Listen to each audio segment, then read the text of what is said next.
IVM.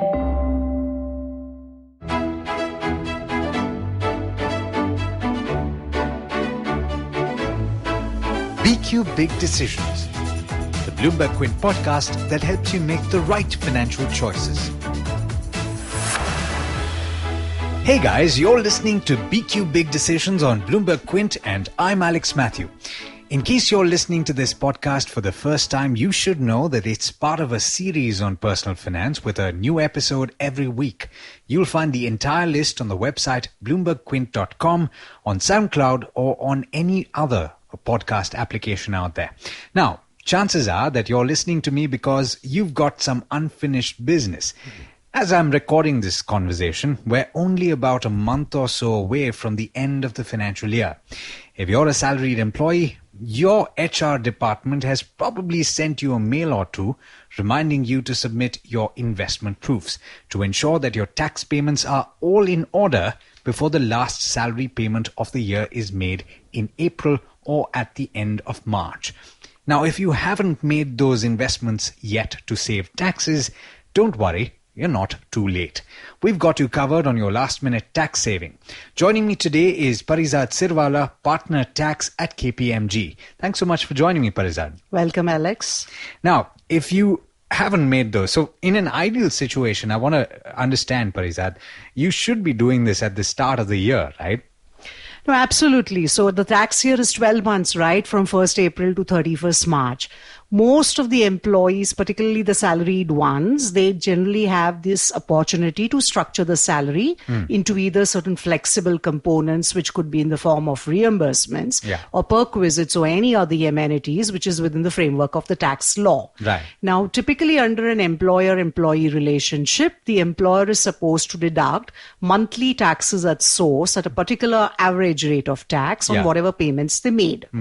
What happens generally, what is the protocol is that, and if you want to really know the section, the employer is obligated to deduct taxes on a monthly basis under 192 of the tax laws. Okay.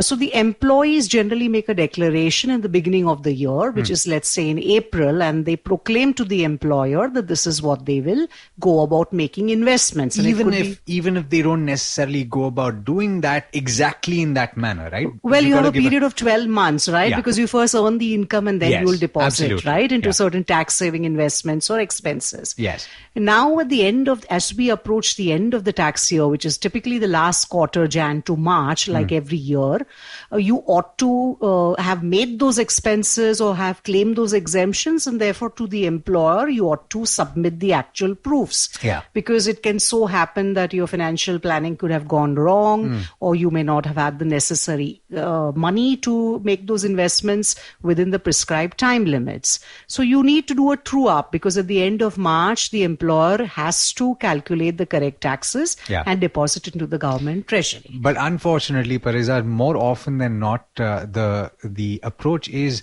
why do today what you can do tomorrow?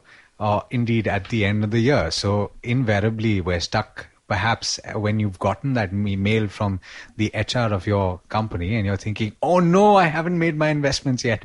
What do I do? So at the start of the year, there is a large number of things that you could have done. And I'm assuming at this point that people have made those disclosures that you were just talking about. But is there a possibility at the end of the year, if you haven't made those disclosures, that you can still save some tax? Well, as they say, debt and taxes are the only thing which is inevitable, right? So generally what happens is the employers also have to true up the obligations before the end of the fiscal year. Right. So they normally prescribe a time limit, and that's exactly as per the philosophy the company follows as an employer. Typically, it's a period of Jan or the beginning of Feb where they will call for the actual investment proofs or your rent receipts. Let's say you've taken an HRA, claim for exemption. The employer ought to verify with rent receipts. Annually, the CBDT comes up with salary circulars, which says what the employer should look at.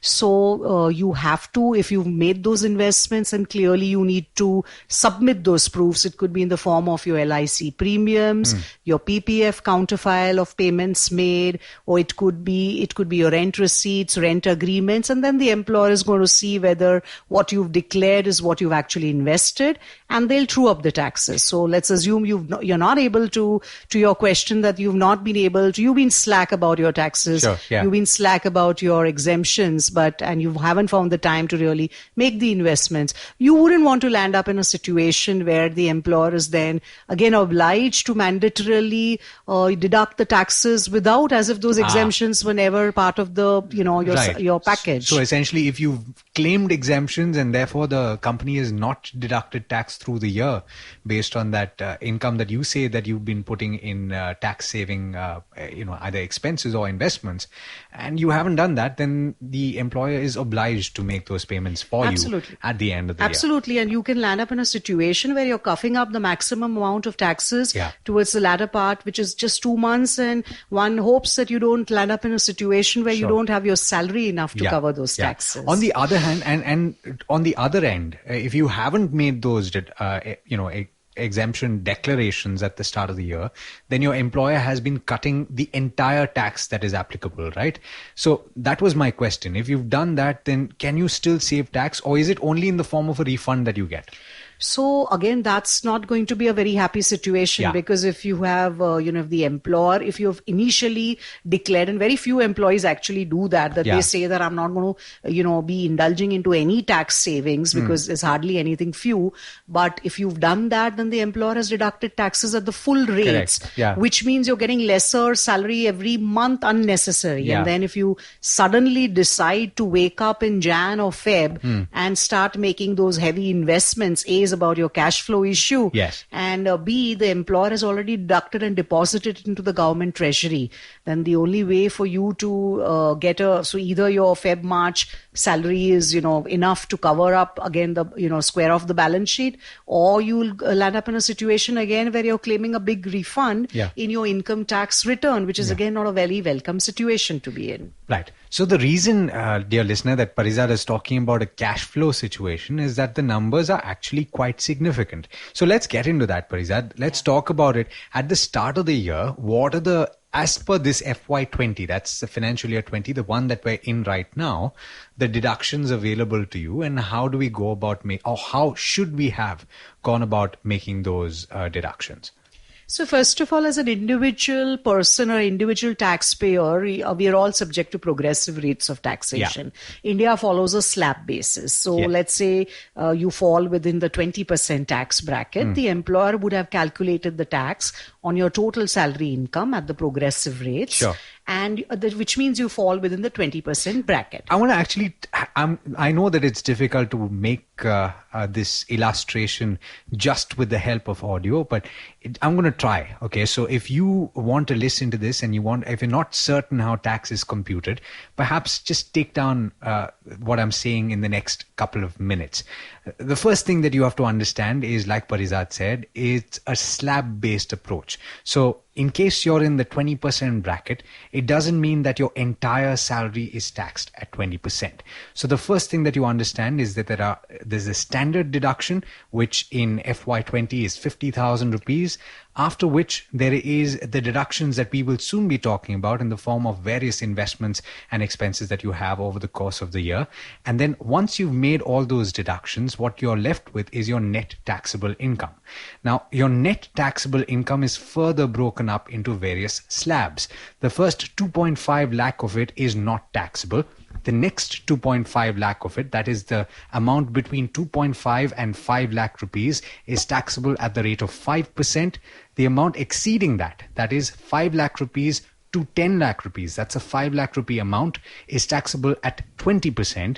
And the amount beyond 10 lakh rupees, whatever that is taxed at 30%. That's more or less what it stands at right now. That's correct. Yeah. In the budget of last year, there was also an introduction of a rebate that was given to people who earn up to 5 lakh rupees, which meant effectively that if I'm earning taxable... Sorry, I'm going to say that again because I spoke for like a minute and a half. Okay. But that's more or less what it is, Parizad. But also in the budget of 2020, there was an addition in the form of a rebate that was given to people who earn up to 5 lakh rupees on the taxes that they paid. So what that means is that effectively they would not be paying tax, right? That's correct.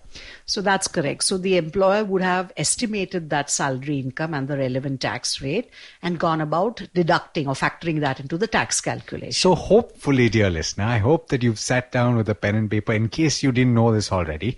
And hopefully now you know much more than you did at the start of this conversation. Now, having said that, let's go back to those deductions that we were talking about. We've talked about standard deduction of 50,000 rupees. There are several others available also, Parizad. So let's talk about the most commonly used ones, Sure. particularly in an environment where, otherwise the salary increments are not very forthcoming. So the common ticket items, if people are staying in a rented accommodation, then you would have structured your house rent allowance in your salary or the cost to company package. And of course, you must be paying monthly rents to the landlord. So at the end and the exemption is carved out in the tax law. So the employer would have factored that based on your rent declaration. Of course, at the end of the tax year, as we said, you are supposed to actually provide the rent receipts or the rent agreement, whatever the employer is calling for. And if the rentals are annually above 1 lakh, then you're obliged to do that. Then accordingly, the employer will, take a look at the actual rent paid and compare it with the exemptions given earlier. And again, do a true up. So that's one item. Yeah. But just very quickly on this HRA, is there a limit to what?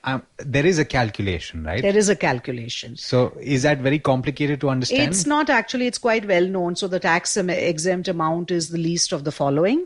The actual HRA received or 50% of the basic salary. Okay. Or rent paid minus 10% of your basic salary, assuming you're staying in the metro cities. Okay. And this exemption in tax is always provided, and it's on verification of prescribed supporting documents. Okay, fair enough. So don't forget, and if it's 1 lakh and above, you essentially have to also provide certain other Rent information. receipts, the employer can ask for your agreement copy because they just need to understand that you've actually paid the rent. Isn't there also a requirement to submit the PAN details of your... If rent exceeds 1 lakh, then rupees. there's landlord's PAN is also required. This is basically to verify the genuineness of the entire transaction and the claim. Okay, so we've talked about HRA. What else is there? Then there are items like leave travel allowance, again a very commonly used exemption by individuals. So if you travel to some place in India, again there are rules around public transport. So it's basically the cost of travel. So the employer will call for your travel cost proofs, which could be if you travel by air, it could be your air tickets, your rail tickets. If you travel by road, it could be your typical cab or taxi hire charges. Sure. So again, the exemption is claimed once in a block of 4 years. So if you are, if you've again declared that you'll be proceeding on leave and you fall within this block, then you have to submit the necessary documents. Documents. Okay. The other common ones are your Section 80C, which I think everybody savings, knows about. Exactly, right? which everyone knows about, which typically has your public provident fund payments. If you made, anyways, you have to deposit minimum amount of 500 during a year to keep that alive. So if you've deposited, then those proofs, counterfoils of the payments made, all your typically everything falls within this crowded 80C limit of 1 lakh. So you have the public provident fund, which a maximum of 1,50,000 every year. The maximum deduction that you can get is 1,50,000. There is also the equity linked savings scheme, which Absolutely. is really popular and happens to be the most bought mutual fund scheme out there. Correct. Well, there is also 5-year fixed deposits. Fixed deposits. We talk about the National Pension Scheme, which is also available under Section 80CCD. Yeah, so if you have a national pension scheme and you have your provident fund, PPF as an example, and you have your life insurance premiums, then your total exemption limit is 2 lakhs. So for each of this pension, because NPS has a separate 50,000 exemption as well. Yeah. But the point is that for the employer to give you the actual deduction and factor it in your tax calculations, you again need to submit all these proofs. Correct. But Parizad, one big point here, and a lot of people don't have to bother about this at all, especially those that are earning a slightly larger amount of income, is the deductions on the employee provident fund, right? Which happens automatically because anyway. that the employer is anyways doing it. So as an ongoing process, when you're planning your taxes, especially that 80C component, what you have to do is it's already exhausted there. So you're right. Identify. Suppose you're contributing 60,000 to 1 lakh rupees every year or to the Employee Provident Fund, that is the amount that you have to deduct from 1,50,000, and the rest is what you have to account for. Absolutely. And you can choose from the whole laundry list of It's a whole laundry list. It's a crowded bundle limit. Yeah. So your provident fund, anyways, the employer contributes 12% Sure. and you contribute 12%. So the employer is aware of it because the total funds go to the, if you have it with the regulator, then it's called as a recognized provident fund. Yeah. But I'm talking more about the other payments. So if you're not really in a high salary tax paying bracket and you have made all those other ancillary items, like you said, fixed deposits, insurance premiums and the likes, then the onus is on you to again substantiate it with actual proofs, and the employer will factor that in your calculations. There's also, and we mentioned that there are several investments that you can make. There's also the principal on a home loan that you can add to this, right? Repayment of home loan is also part of this 1,50,000. ATC, Yeah, everything is under ATC. Understood. And so there's NPS, which I mentioned, which is ATCCD. Over and above the 1.5 lakhs, you can make an additional deduction of 50,000 rupees under ATCCD if you make contributions to the NPS. What else is there? There's health insurance that you can do. So health insurance premiums, again, depending if you've paid it for self, you have senior parents, and there are carved out deductions under ATD, which are separate sections. What's the amount? Can you remember? It's around 25,000 for self plus 50,000, and then it depends if it's for senior citizens, the amounts go up. But the point again remains is you may have disclosed that at the beginning of the year to the employer, and if you actually made the payments, then you give those insurance receipts again, along with some sort of proof that if you've paid it for parents and they are then you will disclose their details as well. Yes.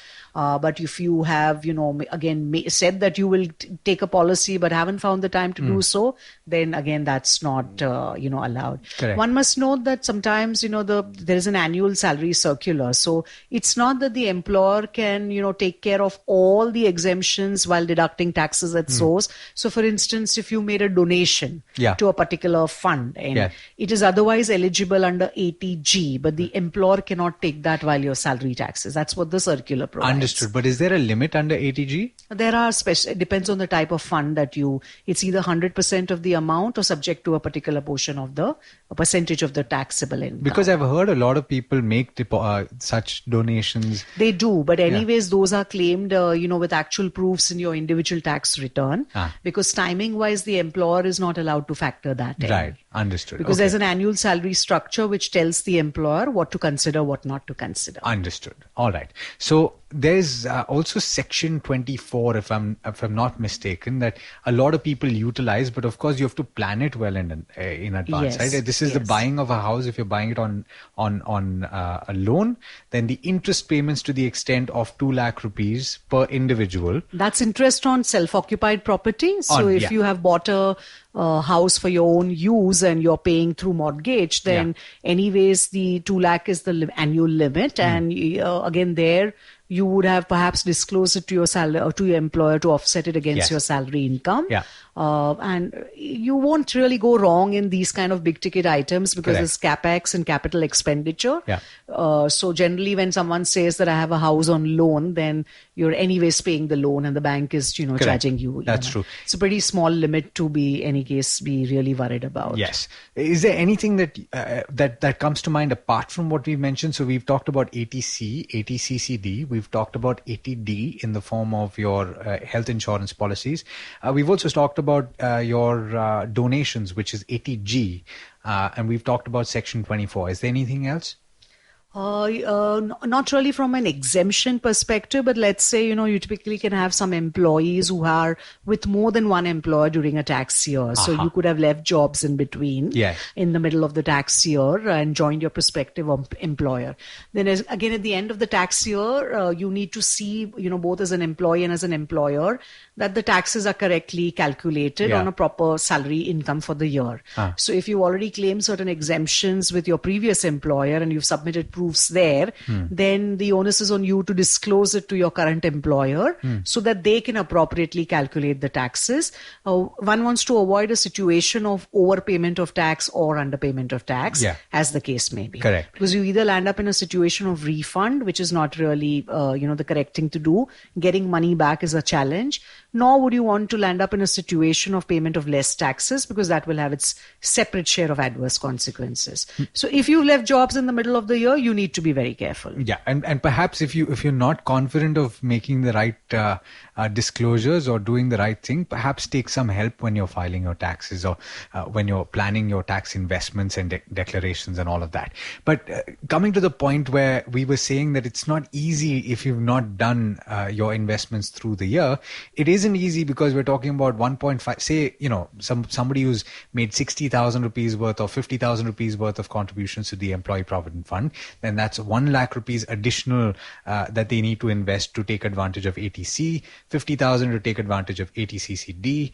You have additional 25,000 rupees for your health insurance, and you don't know what. So depending on what your monthly salary is, that's a large amount of money to put. You're leaving unnecessary money on the table. Exactly. And then, the taxes will be deducted then at full rates if you've not done it. So having said that, what can you do, in the last week of January and perhaps in the last month of the year to save those taxes? Subject to your cash flow issue, you're literally landing up investing then in the last 3 months. Yeah. So you're clamoring in a hurry. You might be unnecessarily taking some investment or a particular expenses, which is, really not at times tax effective because you're doing it in a hurry.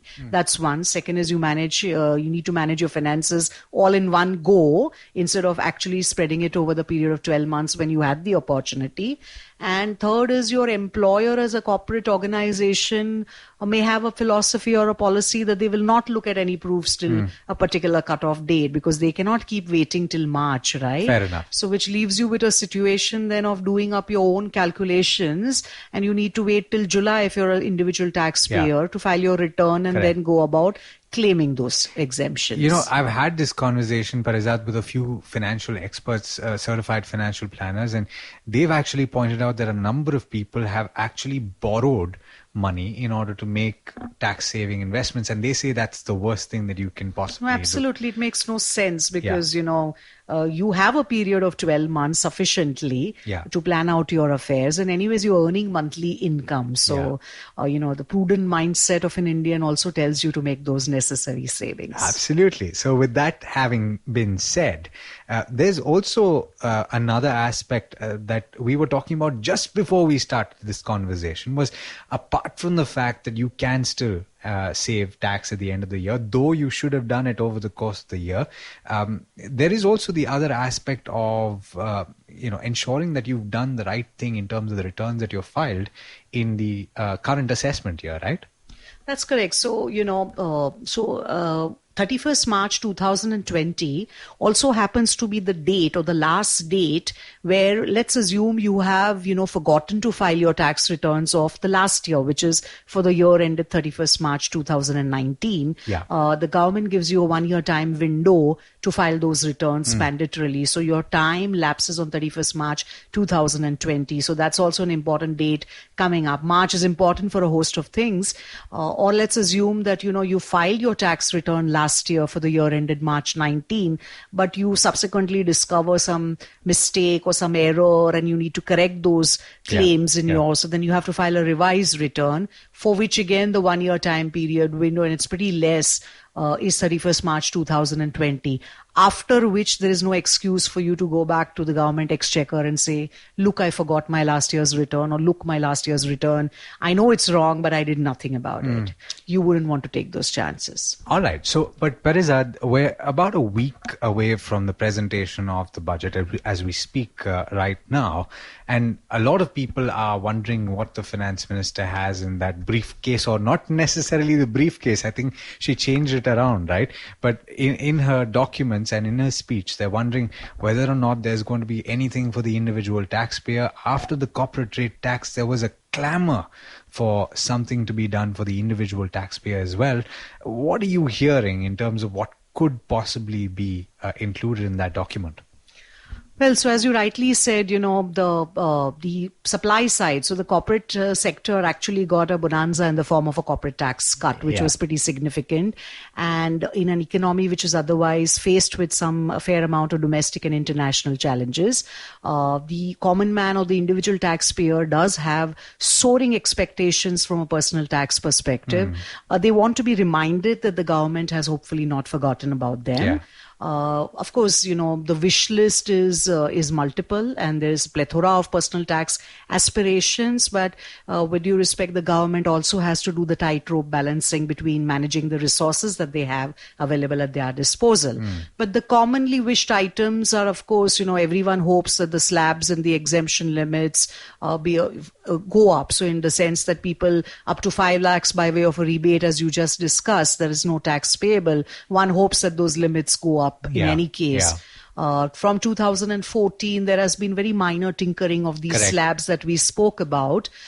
This government has a stated intention of widening the tax base and increasing the number of individual taxpayers.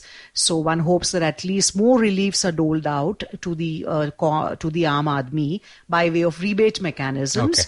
Basically to increase my net disposable income. That's one hugely common wish list. The other is, of course, this ATC, we keep talking about it every year, crowded limit. It's less, 1,50,000 annually for a host of items.